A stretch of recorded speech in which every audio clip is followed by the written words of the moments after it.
اللہ تعالیٰ کا ارشاد مبارک ہے قرآن مجید میں کہ فَاسْأَلُوا أَهْلَ الذِّكْرِ إِن كُنتُمْ لَا تَعْلَمُونَ، اگر تمہیں کوئی چیز معلوم نہ ہو تو تم معلوم اہل ذکر یا اہل علم، جو علم والے لوگ ہوتے ہیں ان سے تم معلوم کرو جو کچھ تمہیں معلوم ہے۔ اس لیے کہ جو علماء ہوتے ہیں، جو اہل علم ہوتے ہیں، جو علم دینی علم حاصل کرتے ہیں اسے کہتے ہیں عالم، اور عالم کی جمع ہوتی ہے علماء۔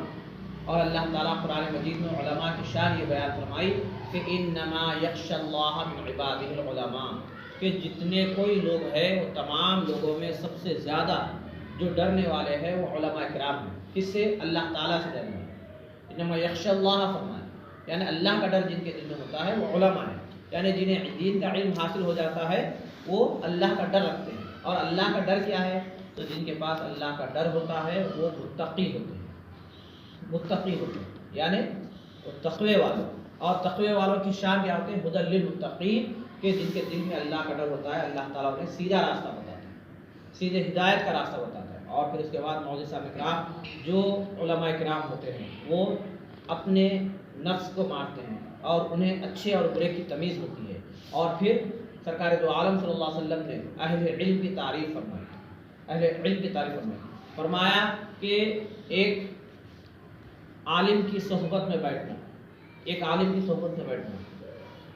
کتنی دیر؟ 1 گھنٹہ، 2 گھنٹے، 4 گھنٹے نہیں، سرکار نے فرمایا 2 منٹ کسی عالم کی صحبت میں بیٹھنا ایک عابد کے 2 سال کی عبادت سے بہتر ہے۔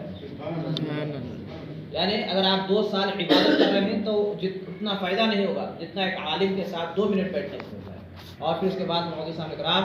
اہل علم کی شان یہ ہوتی ہے کہ وہ اللہ تعالیٰ کے خاص بندے ہوتے ہیں اور خاص اللہ کی رحمت نازل ہوتی ہے۔ اب دیکھیے کہ سرکار دو عالم صلی اللہ علیہ وسلم کی جب اللہ تعالیٰ نے تعریف بیان فرمائی، سرکار دو عالم صلی اللہ علیہ وسلم کے بارے میں کہا تو بہت سارے چیزوں سے کہا، لیکن اس کے بعد اللہ تعالیٰ نے کہا کہ وَيُعَلِّمُكُم مَّا لَمْ تَكُونُوا تَعْلَمُونَ، کہ جو کچھ وہ نہیں جانتے تھے ہم نے انہیں بتا دیا۔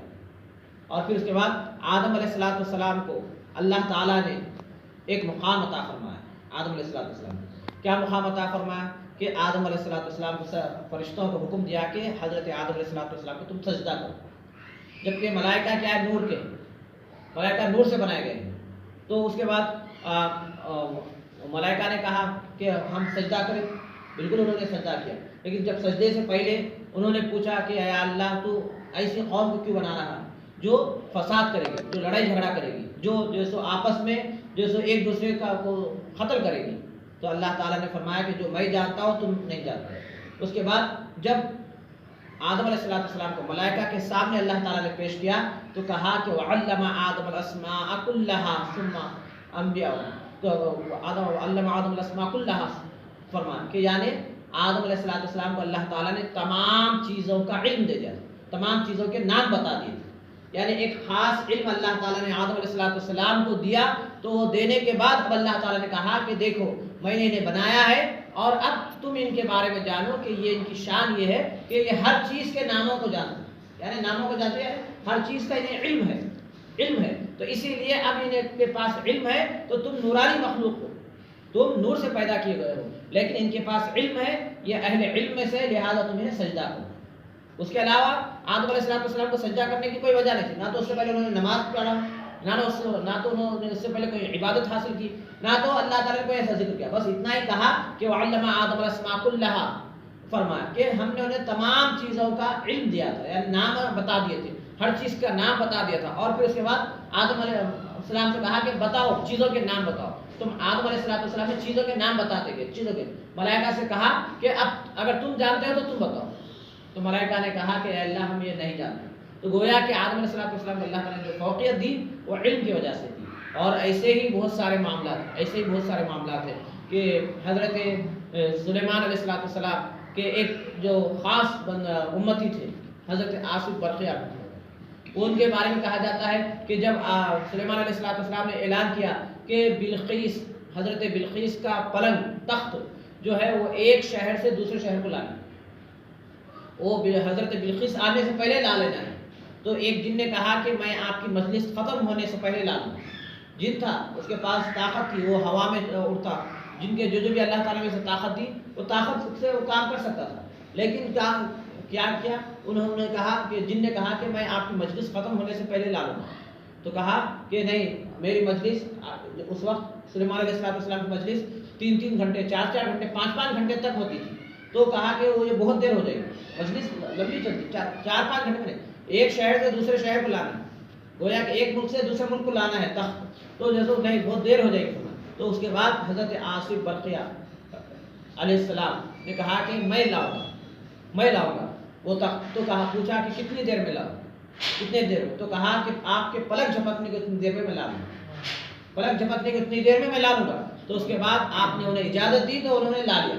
پلک جھپکنے کی اتنی دیر تک وہ تخت وہاں سے یہاں پر سلیمان علیہ السلام کی خدمت میں پیش کر دیا۔ کہا گیا کہ ان کے پاس جو علم تھا، اللہ تعالیٰ نے جو علم عطا فرمایا تھا، اس علم کو اسم اعظم کہتے ہیں، اسم اعظم کا علم تھا ان کے پاس یا جو بھی علم تھا، لیکن اس کی بنیاد پر انہوں نے جیسو یہ کرامت اللہ کے نبی کے سامنے بتائی۔ اسی لیے اللہ کے نبی حضرت سلیمان علیہ السلام نے اللہ کا شکر ادا کیا کہ میری امت میں اتنے قابل لوگ اور اتنے علم والے لوگ بھی ہیں جو میری خدمت اس طرح کر سکتے، اس طرح کرامت بتا سکتے ہیں۔ تو بہرحال معزز صاحب کرام، اہل علم کا مقام اللہ تعالیٰ کے پاس بہت بڑا ہے، اہل علم کا ایک مقام اللہ تعالیٰ کے پاس بہت بڑا ہے۔ اور پھر اس کے بعد سرکار دو عالم صلی اللہ علیہ وسلم نے جو بات بتا دی کہ جو ان کے صحبت میں 2 منٹ بیٹھنا تمہاری 2 سالہ عبادت سے بہتر ہے، اس لیے کہ جب اہل علم کی صحبت میں بیٹھتے ہیں تو ہمیں ہر وقت نئی چیز سننے میں ملتی ہے، ہمارے علم میں اضافہ ہوتا ہے، اور پھر اس کے بعد ہمارے اندر کی غلطیاں دور ہو جاتی ہیں، ہمارے اندر کی کمیاں دور ہو جاتی ہیں، ہمارے عبادت میں جو کمی رہتی ہے وہ کمی دور ہو جاتی ہے۔ پھر اسی لیے علماء کی صحبت